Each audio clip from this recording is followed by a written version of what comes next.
Wait for it. Wait for it. 4-0. 4-0.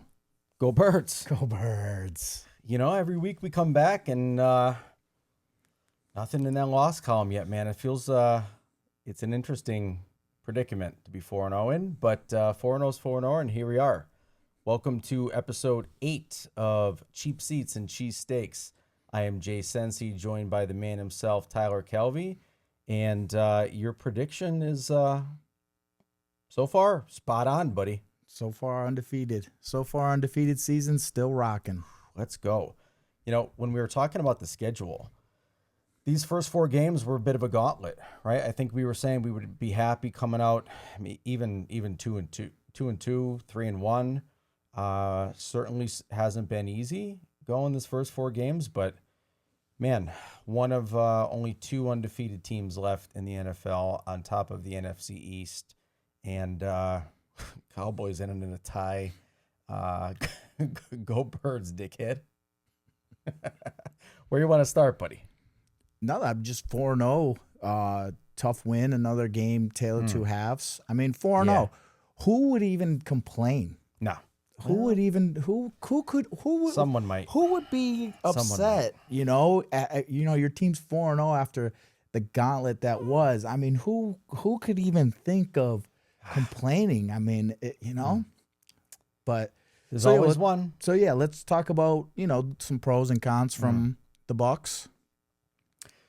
The big pro is we exercise those demons, Yeah. I think. Yeah. Right? I mean, first time we beat them in Tampa in 12 years, I believe it was. They've had our number for a bit. I think that that second half was a little dicey. But, coming out of there with a win in the heat, I'm happy with it. Yeah, I mean, most of the experts, on paper, the Eagles are a better team. Sure. Top to bottom, almost in every category, especially in, with the injuries on both sides. Like, we still had everything in our favor, but everything was, the Eagles can't win in the heat in Tampa. Yeah. So, we for us to come away 4-0 after the schedule as is, I mean, you got to be happy. Yeah, and the media likes Baker. Baker this, Baker that, bake me a fucking cake. The Birds are 4-0. Let's go.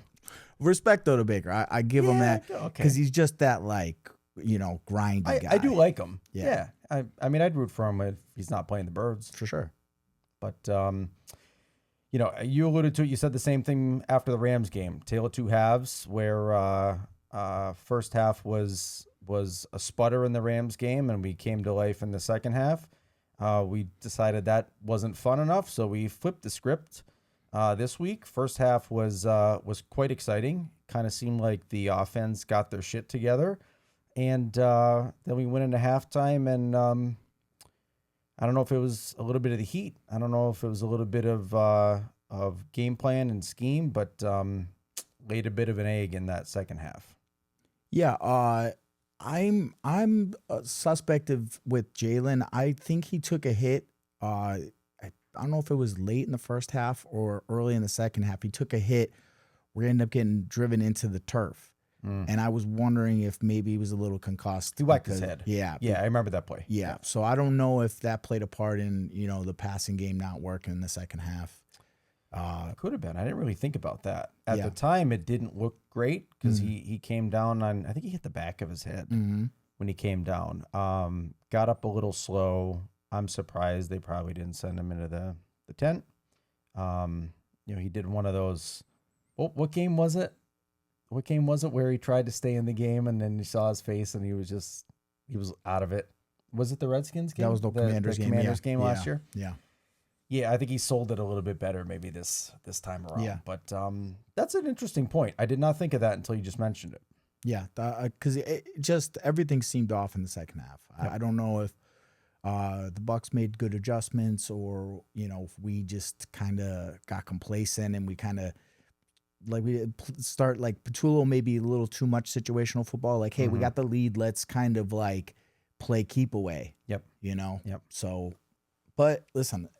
There's one thing that matters in the NFL, and that's stacking W's, especially early in the year, because you're not gelled yet as a team. This time last year, we were ready to fire Sirianni. Jalen Hurts got to go. Yep. You know, the defense ain't it. You know what I mean? So, we'll see. I mean, but 4-0 is 4-0.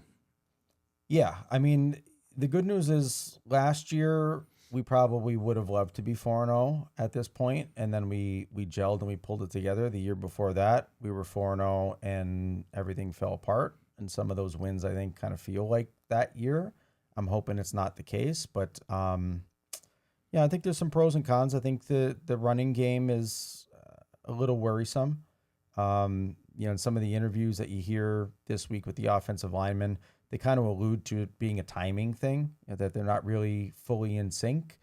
I think Jordan Mailata said they're oftentimes one block away, and maybe that's the case a lot of times. But I'd love to think that maybe it's a timing and a synchronization thing when it comes to the run game, and that's something that is going to get ironed out. At the moment, Saquon's getting bottled up though, which is unfortunate. Yeah, big time. But the biggest difference between this year, last year, and this year in 23, the defense is so good. So good. And we're not even getting sacks and pressures like that. Right? But just fundamental defense is we just look good. Everybody's, except for those two busted plays, kind of everybody's in the right position. And that's a hats off to Vic. I mean, those two broken plays, I mean, the deep pass, not the one to the running back, the other one, that one was kind of fluky. Like with Makuba and Makuba was right there. Like Shipper right there. Yeah, if Makuba just gets a fingertip on that, that's a whole different type of play. Yeah. The play with who's that? Bucky Irvin? Yes. That play, that's just a heads up play, Jahad Campbell, covered good, but got turned around and that's just the heads up play. Sometimes that happens, get things develop and things you think the pressure is going to get there and it doesn't. So, but that's something though with the defense that I am concerned about. We're still not getting the pressures. Yeah, when you compare it to the 23 season, that's where we were getting record number sacks, right? No, that's 22. 23 is the collapse year. Oh yeah, 22, yeah. Okay. 23 was the no defense. No defense at all. All year long, and it got worse and worse as the year went on. Yep. So that's when we started the year. 23, we 10-1, and we're just barely getting by. Jalen was turning the ball over too much. Yep. And that's another thing too this year where I would rather, Jalen go 0 for 8 in the second half with no turnovers than him, 5 for 10 with 2 picks and a fumble, right? Like I felt he was doing too much in 23. Yep. And putting us, behind the 8 ball a little bit and putting more pressure on the defense. But the defense wasn't getting stops. You didn't believe in the defense getting stops, so you kind of had to kind of make things happen. Where I think now, as long as we can get some sort of lead and keep the game close, like I feel this defense is going to make a play. They lock it down. Yeah. Yeah. I don't, those busted plays don't scare me. I mean, they're going to happen. They happen to every team, not every week. They're going to happen again. Maybe not, hopefully not in unfortunate situations, but not to pull a Micah Parsons comment, but you take those away. Yeah. And it's a very different game. I think those are very just uncharacteristic plays for this defense. Really is what I'm trying to get at. Yeah. That's one thing we don't do. We don't give up big plays. Yep. So yeah. I mean, there's growing pains. It's a new team. It's as much as like people, they just think it rolls over. It doesn't. Like you lose 2 or 3 or 4 guys on a defensive unit, like it's a whole different thing. You lose 1 or 2 guys, especially offensive line, everything kind of changes. You get a new offensive coordinator, everything changes. It takes a gelling process. And you would think that as a professional, you would understand that and you would kind of just be glad to be 4-0 right now, working towards your identity. Who would just complain and bitch about maybe not getting enough catches? And I mean, who would do that? It just doesn't make sense to me. Let's say there was a guy. Let's just say there's a receiver playing for the Eagles that just had a great game last week against the Rams, and then now this week wants to throw, a passive aggressive tweet fest where, I'm not happy. So AJ, just shut up. Like, this is the little rant here. These professional athletes, do you want to get paid? He's $90 million receiver, $100 million plus over his stint with the Eagles. Yep. Okay, you want money, you got it. You want to win Super Bowl, we got you. What else is it now? It's numbers. You want numbers? We'll send you to the Carolina Panthers and you'll have all the numbers and you win 4 games. Yep. Stay with the Tennessee Titans, win 4 games. You get all the numbers and no one's going to talk about you. It's frustrating, when as fans, you care more about the process and the team than these guys do. Yep. And I mean, listen, I get it if this whole season, you're losing games you maybe shouldn't, and you're frustrated and you're not fitting into this offense. But it's week 4. Week 4 last year, you weren't having great numbers either. Right. So where are we at here? Like, you have the C on your chest as well. That's the big thing that drives me nuts. They voted you captain. You have to conduct yourself as the captain. You have to find ways to get your voice heard, or you just have to go out there and go. Yep. And here's another thing. Because we paid you, we can't trade you. All these experts, you should trade him. You should trade. Guys, $90 million cap hit. Cannot do it. Can't do it. The only other alternative now is we TO you and we just send you home for the rest of the year and you sit there. And how good are your numbers going to be then? Right. So sometimes just shut the fuck up. And I'm a guy who loves A.J. Brown. I took my son to A.J. Brown football camp. I spent my hard-earned money to send my son to his camp because I respected him as a man, respected him as a player. And you're going to act like this constantly. Last year, I thought it was not that big of a deal. The whole book situation, I thought that was blown out of proportion. Yeah. I thought when they asked him after the Panthers game what was wrong with the offense, and he said the passing game, I thought that was just a good, that's a response. That's a real response, And they blew it up and made a whole bunch of things. Nobody asked you, AJ, mind you. No media was picking at you and asking you what's wrong, and that you went upon yourself to go and do this. Now you're creating problems. We're in the midst of a dynasty. We're in the midst of a historical run for an Eagles franchise. Sometimes you're going to be the best. Last week, you were our hero. This week, you weren't. But we got the W. And guess what? We're going into Denver. Denver's coming into Philly. Patrick Surtain, the #1 best cornerback in the league. It ain't going to get much easier for you. And here's the thing, too. You missed an entire preseason with a hamstring. Second year in a row you missed with hamstring. So you're not at your peak. And you want to start throwing shade, and I don't even know who it's at. That's another thing, too. Are you mad at the offensive coordinator? Are you mad at the quarterback? I don't know. It's frustrating as a fan. It's we spend our hard-earned money. We make these guys bigger than life. Yep. And they're 4-0, and you think, and they talk about, all I want to do is win. All I want to do is get paid. You're paid and you're winning. That's why you wanted out of Tennessee, right? Apparently, I mean, maybe you got everything but the numbers, the personal numbers. It's a team sport. Get it together. Everybody else is on the same page.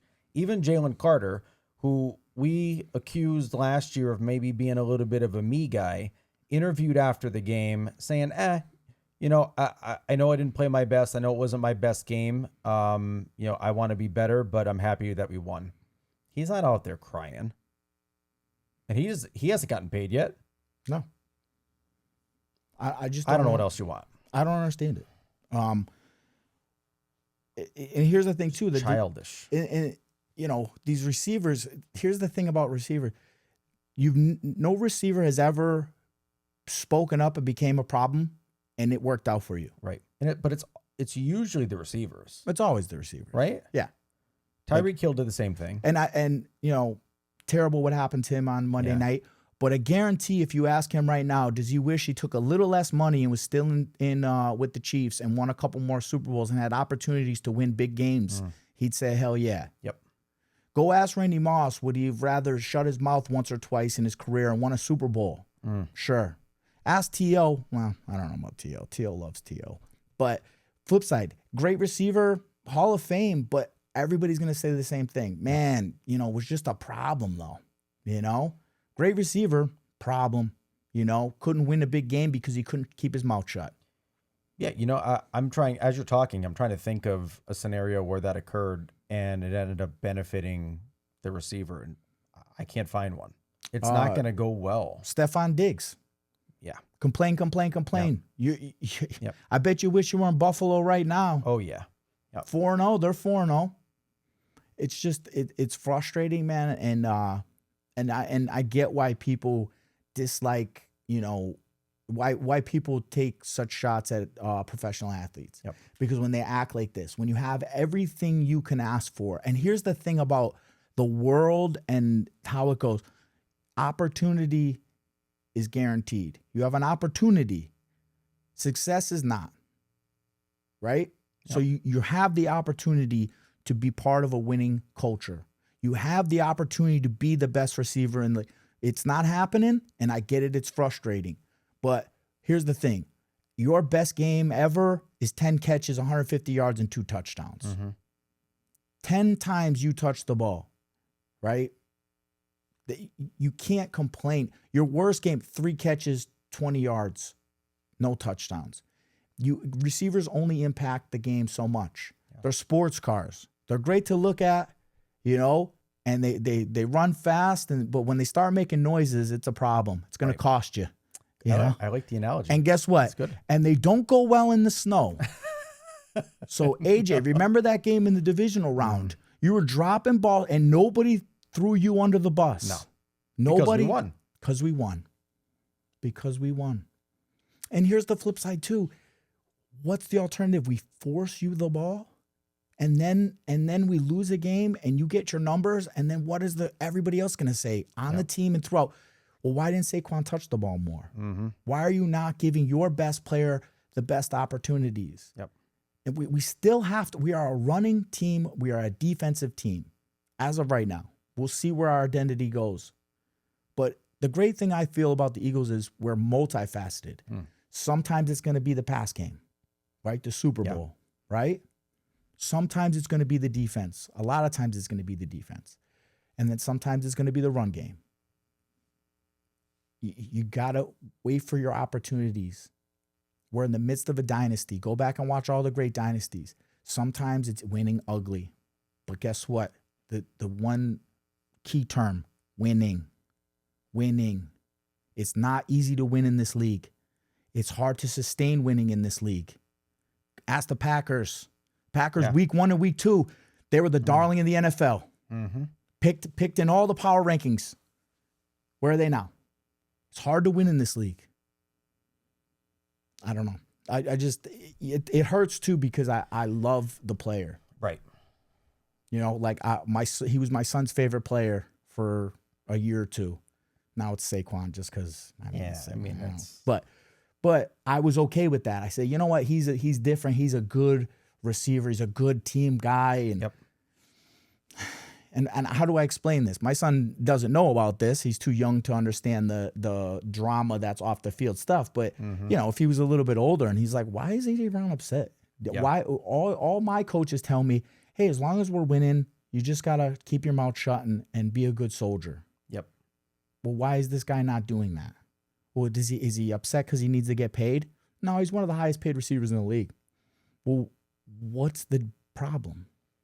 Right? Going back to the 23 year, we collapsed. Everything fell apart. A.J. Brown had one of the historical runs, 5 games in a row with 125 yards plus. Yep. It didn't mean anything. We lost. We got bounced out of the playoffs, embarrassed. Your numbers don't matter, brother. But I don't know. We're just a bunch of retards sitting on chairs wearing other men's jerseys. You know what I mean? But it's frustrating, man. It's frustrating as a fan, and then, you know, when you spend so much time and money and you know, passion for players, and it seems like they just don't care about the same stuff that they claim they do, or what the whole goal is, and that's just to win fucking games. And we're 4-0. And and we're talking about AJ Brown. We're 4-0. We're talking about AJ Brown. I know. Tweeting. I know. Grow up. But back to the AJ Brown. I told you this in the offseason. You called it. And it wasn't even about the whole his attitude. Like, this was his last year regardless. So he should just shut up and do his best and try and get one more Super Bowl, because it doesn't matter. Money-wise, we can't pay everybody all the time. Right. Your contract is too big. After this year, you have great trade value, and the backloading of your contract, we're going to have to eat some of the money. But like I said, we're not going to be able to trade you this year. $90 million cap hit. Howie just don't work like that. No. So, but this was your last year anyway. So you might as well just shut up and try and collect another ring. Because that's the thing too. Like, people love champions. Lynn Swann is talked about as a greatest receiver of all time. His numbers are not that great. Right. But he's a 4-time Super Bowl champion, and people put that somewhere. Yep. Michael Irvin, great numbers, but not the greatest. He's not top 5 in any category. Right. But because he was part of a dynasty, of a championship, of a winning culture, they talk about him in high regard. So what do you want to be? Do you want to be remembered as a winner, or do you want to be remembered as the guy who got good numbers? Because a lot of guys with a lot of numbers, and no one gives a shit. Larry Fitzgerald has great numbers. Right. He was a great team guy, and that poor motherfucker still didn't get a win. No. So do you want to be the guy who could have won, or do you want to be the guy who got paid? Your decision. I don't know. Go ahead. Maybe need more books. Dick. I got nothing else to say about AG. You covered it. I have nothing to add. Yeah. I got nothing to add. Let's move on. Offensively, we got to figure it out. Yeah. I mean, besides the whole AJ thing, you don't need a tweet to know that, we got to fix things offensively. Yep. The offensive line. My thing, too, is Cam Jurgens not 100% off the back? Is Landon Dickerson not 100% off the knee? Yep. These are things we're going to have to work through, but we're gelling, we're learning. And man, everybody, all the experts picked us to go 2-2 in these first 4 games, 5 games, 1-4. I heard people say, the haters were even like, I wouldn't be surprised if 0-4. Yeah. The Eagles they're hurting, and we're 4-0 through this huge stretch of the season. It's a good spot to be in. The closest behind us, the Commanders are what, 2-2? Yeah. Cowboys are 2-1-1. Yeah. 2-1-1. 2-1-1? No, 2-1. Yeah. And Giants are 1-3. Sure. I don't. Something like so, that. The point I'm trying to make is we're sitting pretty in the division. Yeah. Right. Yep. We're beating conference opponents that we will probably see in the playoffs, the Rams and the Bucs. That could be really important for seeding. I don't hate the position we're in. I'd rather have things to fix at 4-0 than things to fix at 2-2. And then we got the Broncos coming in, which, they're hot and cold. Yeah. You're not sure what you're going to get with the Broncos, but I feel good. I feel better about the Broncos than I did about the Bucs, or the Rams, or the Chiefs, maybe even the Cowboys. The Cowboys week 1, yeah. Right. So, I hope it's not a trap game. But their defense is, their passing defense, like you said, is tough. Yeah. With Surtain. You That's got the gonna be tough. You got the number 1 cornerback in the league, and we got to run the ball. We got to figure that out. That's probably the most concerning thing, is that there's just not anywhere for Saquon to go. Yeah. And and I don't know if that's like a Patullo thing. I don't know what that is. I don't know if it's, schematics, if, what we're running out of, if we're too predictable. I'm not sure yet. It's just, it's tough to see, because it just doesn't look good. The only concern, really, the biggest concern, is the fact that we couldn't get first downs in the second half. Right. I'm okay with not scoring a bunch of points, and it's tough to score points in this league, and we did it pretty efficiently in the first half, and sometimes you got to dial it back. But we got to be able to sustain drives. We got to be able to get a couple first downs, especially in a situation like that, man. Hats off to the defense again and again and again. In that heat, in how much they had to be on the field late in that game, man. That Moro Jomo sack was just so huge. And we were so low energy. And for us that play had such energy. That pass rush got in there immediately. And that's the beautiful thing about this team and this defense is like when we gotta have it, we get it. And I love that. But there's gonna be games where the ball ain't gonna bounce our way.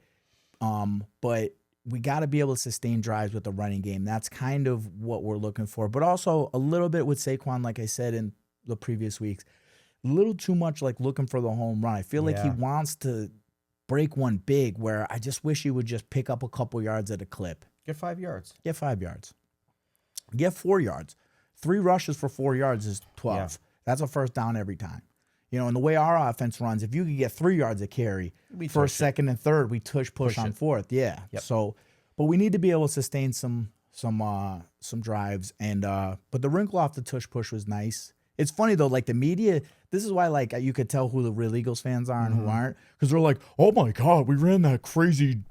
Yeah, we've done that before. Yes. We've tried that many a time. It just didn't work out as well, but we ran in the Saints game. We tried to run against the Cardinals the year before. Like we've been trying to run these plays, you know, off of the tush push. It's just, you know, sometimes it's just unnecessary. Yeah. I mean, you know, to your point about sustaining drives, that game is probably a lot less of a nail biter if we can get some first downs in that second half. Yeah. Right? Yeah. We're not down to the wire. We're not even down to a 1 possession game. If we can get to the point where we can shave off a couple minutes, even 4 or 5 minutes in a drive. Yeah, catch a field goal. Exactly. And the way the field goals are going, you know, people are going to be kicking 70-yarders. I did not know that about the balls, though. Yeah. You see that? Yeah, they changed it. Yeah, Vic was saying. Vic's comments? Yeah. I did not know that. No, yeah, I knew that changed it. Yeah, they were talking about that. The way he said it was hilarious, though. Mm-hmm. It's like the refs, they're out there rubbing balls. Oh, man, Vic. We're going to figure it out. I think we figured out in the Rams game, we figured out how to play in the second half. In the Bucs game, maybe we figured out how to play in the first half. I'd like to think we start piecing this shit together. Yeah.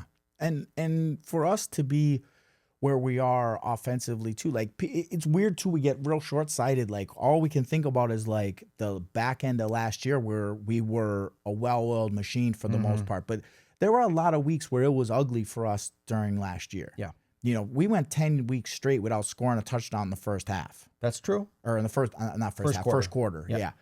And that was like a thing. Like it was looming over us for weeks and weeks and weeks. We couldn't score a touchdown in the first quarter.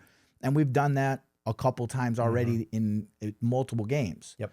So, I mean, I think in every game we've scored a touchdown in the first quarter. Dallas, Chiefs, right? We came out and scored early in the Chiefs game. Yeah. We scored early in we got the pick in of the Rams, and then we got a touchdown. Yeah. And then this week, obviously. I mean, and we even it wasn't an offensive touchdown, but I think we also scored an offensive we got an touchdown, touchdown, right? Yeah. So we're figuring it out a little at a time. And we have, you know, such great playoff grind experience that we're if we can keep it close, it's like the Patriots, it's like the Chiefs, it's like these teams that have built this dynasty where if it's close, we're gonna get you. Yep. Because we've been here, we're used to it, we thrive in these moments, and we're built for these type of moments. So if I was a diva receiver, I'd shut my fucking mouth and just ride the wave, brother. And you know? the wave, I think, is getting easier too right now. Right, we're coming in Broncos, Giants. I think after the Giants, we got the Vikings, and then Giants again. Yeah, like the hard initial part of that season to come out 4-0 is super impressive. Now, you know, you don't take your foot off the gas, but if we have figured out some of those issues in the hard games, we should. I'm not going to say we're going to breeze through these games because I know every single one of them is probably going to be a nail biter. Sure. But I think we should be able to have more efficiency in things like the offense in the next 4 games. Yeah, you'll have more opportunities to, you know, sustain these leads that we've been getting and keep better at keeping the ball away from these offenses later in the game to allow them to keep it close to us. Yep. So yeah, I just, man, and we're 2-2 at this point last year, ready to fire our head coach. Yep.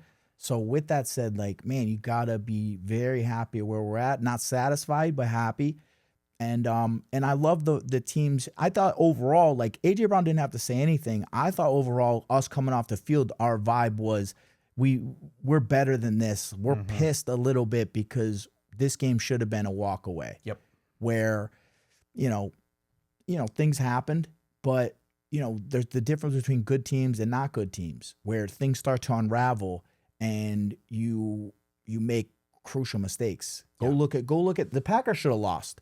The Packers, that last sequence, definitely. That last sequence in overtime with the Packers was awful. Mm-hmm. Awful. And they were up early in that game and they had control of that game. But late in that overtime, that screen pass into the pass into the end zone, they were lucky it hit someone in the back of the head and hit the ground, because if it airballed into the back of the end zone, the clock would have ran out. They would have lost without an attempt at a field goal. Right. So these are bad teams. These are not, I'm not going to say bad teams, but these are not seasoned, winners. Mm-hmm. And that's the difference between us and them right now. We're finding ways to win. The ball bounces in our favor. And when we get an opportunity, we take advantage of these opportunities. You look at the Packers, week 1 and week 2, hands down best team. Oh, great. Oh, we're going to this, that, and another.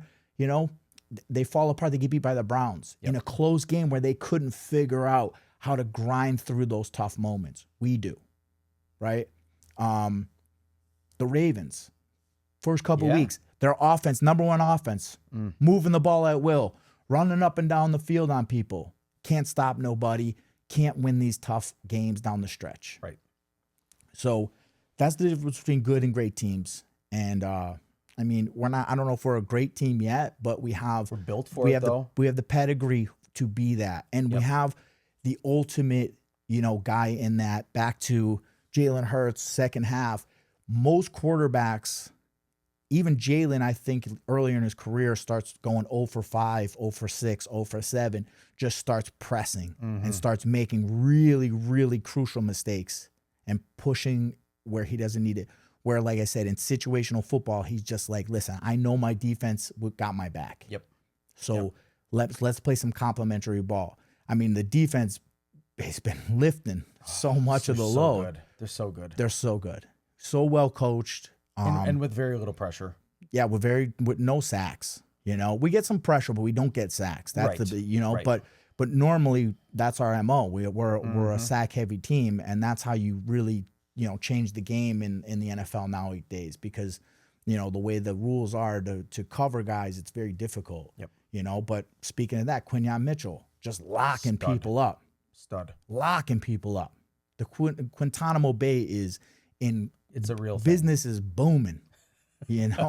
So yeah, man, I don't know. As pessimistic as I could be as an Eagles fan, taking a step back and just going, okay, where were we last year, the year before that, and the year before that? What did we look like? I have to be happy but not satisfied. And I think this coaching staff, I think this team, this defense is something special. Broncos. You want to go right into a pick? Yeah. 34-20, Birds. 34-20? Yep, 34-20. Yeah, I like that. Yeah, I'm going to say 31-13. Okay. I think we get it done. Easier game? Yeah, I think the defense takes what happened last week with those big plays personal, and I think we come out with the same intensity that we started the game with last week, and I think we get it done. I think we get Bo Nix. I think we get him pressured, and we get him seeing ghosts out there. How many catches for AJ? Not many, because if I would think Patrick Surtain's going to be in his back pocket the whole game. Yep. So, but as a good team player, sometimes that's your role, brother. Hey, listen, the best player on their whole team is got on you. So we're just gonna run you off, and we're gonna pick them apart underneath, and we're gonna run the ball, and we're gonna play defense, and we're gonna smother them and put them away. Okay, and then you're gonna ball out next week against the Giants. Yep. Well, yeah, should be a little easier then. I think Saquon gets 100 for the first time this season, this week. Yeah, I mean, I hope so. I would like to see that. I hate to see him struggle like this. Yeah. I don't think it's a lack of him per se. I think he looks as fast and explosive as he ever has. I just think these running lanes aren't there, and I think he's trying to wait for that big home run. I think we need to just look at the film and fix and tweak and adjust. And I have full faith in this team, man. I think we can make a big run. Because, I mean, if you look at it, like if you look at the A.J. Dillon runs, right? He just hits a hole and he goes. Mm-hmm. And he's busted off a couple, 8, 9, sometimes 10-yard runs. Saquon is more capable of getting more yards than an A.J. Dillon is, but he's got to hit those same holes. Mm-hmm. And so that's where I think I agree with you with that I don't want to say he's dancing, right? He's not shady. Remember Shady used to dance back there and try to look? He's not doing that. Yeah. But I think he's a little bit more hesitant than he was last year, where he would just take the first thing that he could get last year. And in a lot of times it worked out. It ended up being the right hole. I think he could do that again if he just goes for it. Yeah. Listen, I have full faith in this team. And I'm ready for this second quarter of the season here. And over these next 4 games, going 3-1 over this next 4 games would be great. 4-0 would be even better. Yep. So, but that's how you got to take the season too. You got to take it chunk by chunk, because you grow and develop, and film gets passed around, and tape gets examined and analyzed, and they start to make you now you got the 4 games, they're going to start making you play to your weaknesses a little more, and certain things have to emerge, and that's where we're a good team. We'll see how great we are. We're going to develop and move. But like I said, going into this week 5 last year, into the bye, we were ready to fire everybody. Yep. It was a dumpster fire, and we turned it around. And I think right now, I think we're in a great standing, great holding. The Commanders don't look unbeatable. Right. So we just got to keep pace in the NFC East, win the division, win the conference, and then let's go from there. Yeah, at this time last year, Sirianni was shaving his head. I think his hair is safe. Yeah. The hair is safe for now. Yeah.